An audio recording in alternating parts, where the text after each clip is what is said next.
Alors donc on va compléter maintenant la fiche bilan. Donc normalement vous l'avez dans votre dossier. Donc de toute façon je vous l'enverrai en format PDF. Si vous voyez pas très bien, mais normalement ça devrait le faire. Je vais essayer de compléter les cases au fur et à mesure. Donc en fait on a vu trois grands types de compétences. La première, c'est qu'on va avoir en sélectionnant la perte de caractéristiques favorables à la vie ou en tout cas à la survie de l'espèce à l'état sauvage. C'était le cas hein, pour le maïs, hein, lorsqu'on avait dit que si on privilégie le maïs qu'on connaît à l'heure actuelle à la théocynte, le maïs qu'on connaît à l'heure actuelle, les épis tombent pas, les grains restent solidaires, donc du coup on favorise pas la vie ou la survie ou la pérennité de l'espèce puisqu'on empêche la reproduction. Bon, dans le cas là qu'on a vu, c'est l'exemple de l'amertume du manioc hein, qui va du coup pouvoir se protéger contre certains ravageurs. Mais on en a vu d'autres du coup tout le long du chapitre. Moi, je vais mettre donc exemple amertume du manioc, ce qui va lui permettre de se protéger de certains nuisibles. L'idée, c'est que vraiment les individus qu'on va sélectionner n'ont pas cette capacité de se protéger ou en tout cas de survivre correctement à l'état sauvage sans intervention de l'homme.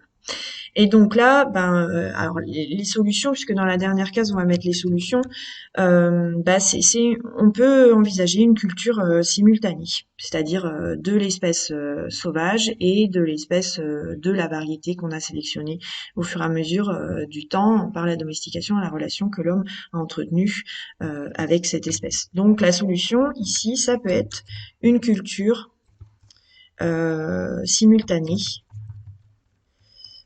Donc là, on va cultiver le manioc doux et le manioc amer. Donc en cultivant les deux types d'individus, sauvages et sélectionnés, on peut arriver du coup à préserver la caractéristique favorable à la vie sauvage, c'est-à-dire à la conserver et à pouvoir s'en servir en l'occurrence si on en a besoin. La deuxième grande conséquence, c'est l'appauvrissement de la diversité génétique. Donc ça, c'est une des grandes conséquences, même si on l'avait dit, hein, le fait de créer, entre guillemets, enfin d'éditer, de fabriquer des nouvelles variétés, on peut penser qu'on augmente la diversité génétique, mais non, en fait, hein, concrètement, on recule hein, sur ce point-là. Donc là, ça va être l'exemple de la chute de la diversité allélique, donc des allèles différents, hein, lors de la domestication de l'amidonnier sauvage qu'on va domestiquer en vue d'en faire du blé dur. Alors là, hop, peut-être que j'ai pas tout du coup, voilà. Exemple de la chute de la diversité, pardon, excusez-moi, je corrige direct. Exemple de la chute de la diversité allélique lors de la domestication de la l'amidonnie sauvage en blé dur, voilà.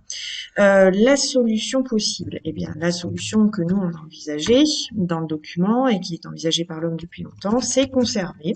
Alors même si on les exploite pas forcément, mais conserver un maximum de ressources génétiques. C'est le cas hein, dans cette réserve en Arctique. Conserver et exploiter des ressources génétiques d'espèces sauvages. Et puis, la dernière grande conséquence, alors je l'avais dit, hein, la liste n'est pas exhaustive, on les a pas toutes vues, mais bon, c'est la vulnérabilité face à de nouvelles maladies infectieuses.